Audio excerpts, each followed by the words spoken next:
Assalamu alaikum everyone. Welcome to the VFAHT podcast, your go-to source for raising awareness about hepatitis transmission. I'm your host Alishba Zahid, and today we have an exciting episode lined up. Joining us is the brilliant Dr. Shahzaib M, a consultant pediatrician. Dr. Shahzaib did his MBBS from Zauddin University and has completed his postgraduate from the US. He's currently working as the head of Department of Pediatrics in Zauddin Hospital, Clifton. Welcome, Dr. Shahzaib. Assalamu alaikum ji, how are you? Alhamdulillah, how are you? Good. Alright, so let's dive right in. So we're here to talk about hepatitis. Doctor, can you please define the term hepatitis to us? What exactly does it mean and how does it specifically affect our children population? Yeah, so hepatitis is basically inflammation of the liver, and it affects children in various ways. So you have lots of different types of hepatitis. You can have viral hepatitis, you have hepatitis caused by drugs, by chemicals, it can be caused by alcohol, and usually the more common causes of hepatitis are viral hepatitis, which is what is affecting our population in the pediatric population. There's also autoimmune hepatitis, but again, that's a very rare disorder. It doesn't affect peds as much. So mostly what we're dealing with in our setting is viral hepatitis and usually hepatitis A, this hepatitis B, hepatitis C, and then hepatitis E. There's another form of hepatitis called hepatitis D, but again, it's very rare in our population again. All right. So all of these has different modes of transmission? Yes, all of these have different modes of transmission. So when we talk about hepatitis A and hepatitis E, these are the more common forms of hepatitis that we see in the pediatric population, specifically hepatitis A. Data shows that about 50 to 60% of pediatric patients have hepatitis A or have at some point have gotten infected with the virus, and there's a study that actually showed that all children less than 14 years of age, when they tested them for the markers for viral hepatitis, they were all positive. And again, that could be due to vaccination as well. But when it comes to modes of transmission for hepatitis A and E, it is fecal to oral. So that means through contamination, through jo gandagi hamari hoti hai, when they eat food. So basically, when somebody has hepatitis and they have the germs are on their hands, they touch the food, or it comes in, they touch like utensils, it comes in water, through that the virus basically transmits through the food sources that have been contaminated. So when you consume them, you get affected. So that's as far as hepatitis A and hepatitis E goes. When we talk about the other viral hepatitis, hepatitis B, hepatitis C, and hepatitis D, modes of transmission are a little different. So for hepatitis B and C, it's more through sexual transmission, could be perinatal transmission, so vertical transmission from the mother to the infant when the infant is born, and if the mother is affected. They could be transmitted through blood transfusions, through needle sticks. A common mode of transmission could be, when younger adolescents, they go to the barber shop to get their beards made. So all of these are modes of transmission for hepatitis B, hepatitis C, and hepatitis D. Basically, so it's a little different. Yeah. Contact with blood stuff. Correct. Right? Okay, so detecting symptoms in kids can be tricky. So they can't tell you कि भाई मुझे यहाँ दर्द हो रहा है, यहाँ हो रहा है, right? So how do you assess the signs and symptoms in children that are going through the hepatitis? So usually when kids that I've seen in my practice, when they present with hepatitis, they're a little bit older, so they're able to identify at least some symptoms. Most of these kids, so if it's hepatitis, if we talk about hepatitis A and hepatitis E, which are more common in the pediatric population, so these kids will present with fever. They will have abdominal pain, and that abdominal pain can be very non-specific. They will have, and this is something that the parents can easily identify, their urine color will turn darker. Right? Their stools will become paler. So instead of having regular yellow colored or brown colored stools, their stools will appear white in color. So that's something that we always tell, especially for newborns. We always talk to parents about the color of stool, because they get worried कि वो हमारे बच्चे ने green color की potty की ना. This is what I always tell parents, that if the stool is red or if the stool is white, those are the two colors that you need to be worried about. All other colors are fine. So white stools or pale stools, dark colored urine, these are things that you can identify in even younger children, infants. And then obviously jaundice, so yellowing of the sclera, yellowing of the body, and the liver and spleen, there are two organs inside our abdomen, they might be enlarged. But again, that's something that the provider will probably detect on their examination. Right. So next we can talk about prevention. So what are there any superpowers we can use to shield our children from hepatitis? So the best superpower is vaccinations, right? Right. So vaccines exists for hepatitis B and hepatitis A, both. Okay. And these are the more common hepatitis, right? So as soon as the baby is born at birth, we give them their first dose of hepatitis B. And from there onwards, it's a 3-dose series, right? So the child gets the second dose 2 months from there, and then the third dose at 6 months of age. So oftentimes we're giving about 3 to 4 doses of hepatitis B vaccination. And the important thing is that they should be given at adequate intervals. So if they're given too soon, then that dose might not count, right? So hepatitis B ki vaccination to infancy mein ho jati hai. Hepatitis A vaccine is the first dose is given at 1 year of age, and then the next dose is given 6 months from there onwards, right? So both hepatitis A and hepatitis B have vaccinations. The second thing is obviously to prevent transmission of hepatitis B and C. When we have children getting blood products, they should be screened thoroughly, right? And then there's also transmission from mother to the fetus.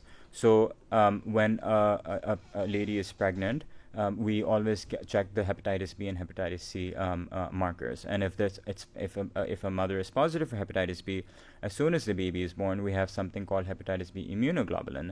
So within the first 12 to 24 hours, we give the baby the vaccine for hepatitis as well as the immunoglobulin, which then decreases the conversion of hepatitis B in that baby and the vertical transmission from the mother to the newborn. Right. Okay, so I believe that every disease, if it is left untreated, it leads to a major complication or any lifelong issues. So do you think if hepatitis is left untreated, it will lead to any complication further in life? So when we talk about Hep A is usually an acute condition. Very rarely will it lead to like a fulminant hepatitis, and very rarely will it lead to morbidity, like mortality. More chronic hepatitis are hepatitis B and C. And, not always will Hep B and Hep C lead to chronic manifestations, but often they can. And usually they present with issues related to the liver, right? So you can have chronic liver disease, you can have, which basically results in, slow dying of the liver tissue, right? Necrosis. It can cause cirrhosis. Which is again, a chronic condition of the liver where the liver tissue gets necrosed and dies off. And then, of course, cancer. So hepatocellular cancer of the liver is another chronic manifestation of both hepatitis B and hepatitis C. But again, you have to keep in mind that not all Hep B and Hep C will lead to cirrhosis and liver cancer, but it can. So those are basically the two main complications of untreated chronic hepatitis B and hepatitis C. But again, it's very important to know and differentiate that these conditions are only caused by hepatitis B and hepatitis C, which are two of the 5 viral hepatitis, right? Hep A and Hep E does not cause cirrhosis. It does not cause liver cancer. So it's important to make that differentiation because those are the more common hepatitis that we see especially in the pediatric population. Right.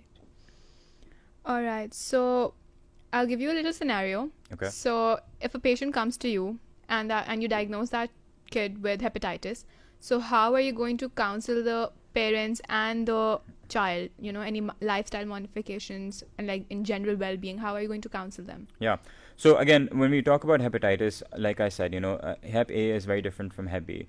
So what we usually see in pediatrics more commonly is Hep A. So we'll talk about that because hepatitis just itself is a very broad term.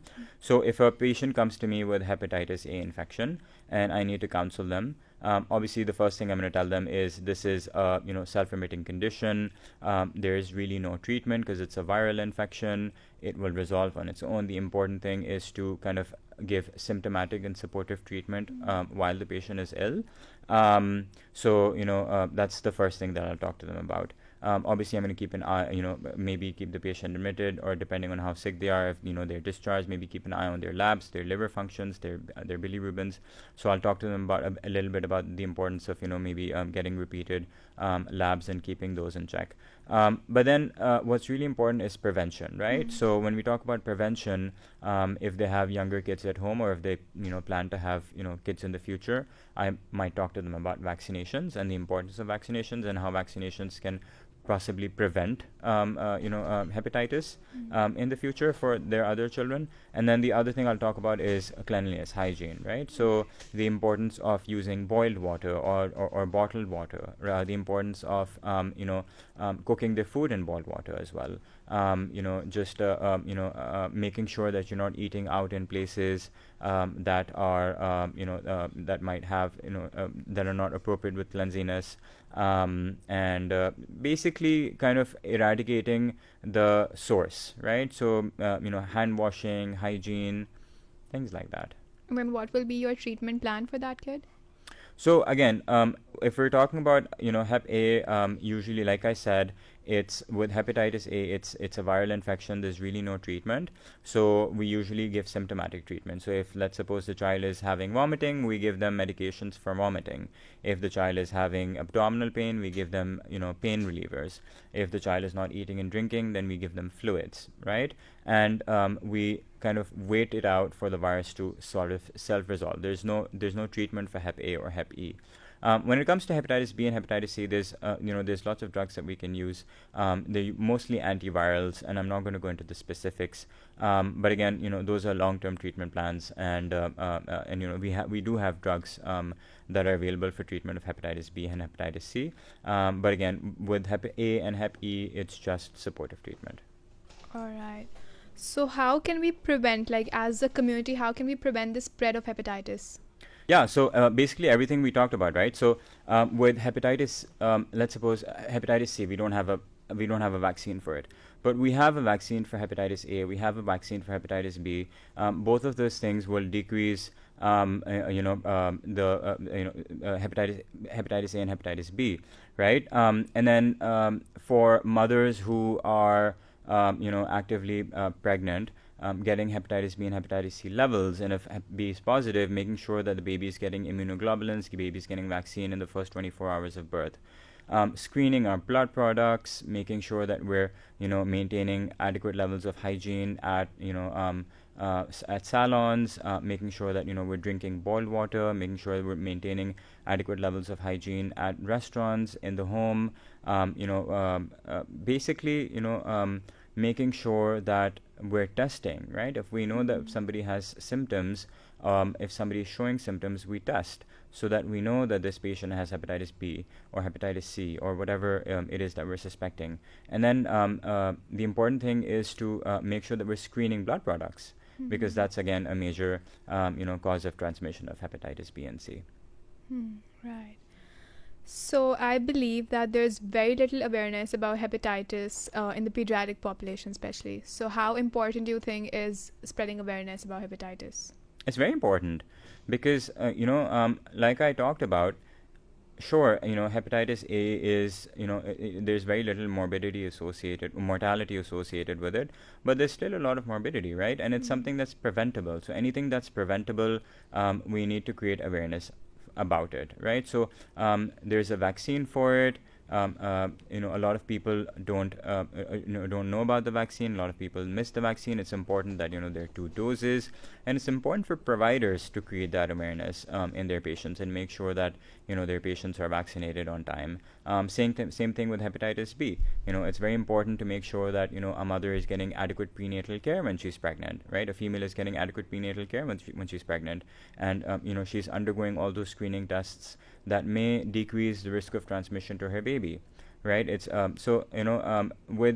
because of the long-term devastating effects of hepatitis B and hepatitis C, something which can lead to and there's a fairly big number of patients that have hepatitis B and C as well. It's not as high as Hep A, but 1 to 2% of the population suffers from hepatitis B and hepatitis C, and it's all across all provinces in Pakistan. It's in Sindh, it's in Punjab, Balochistan a little bit higher than the rest.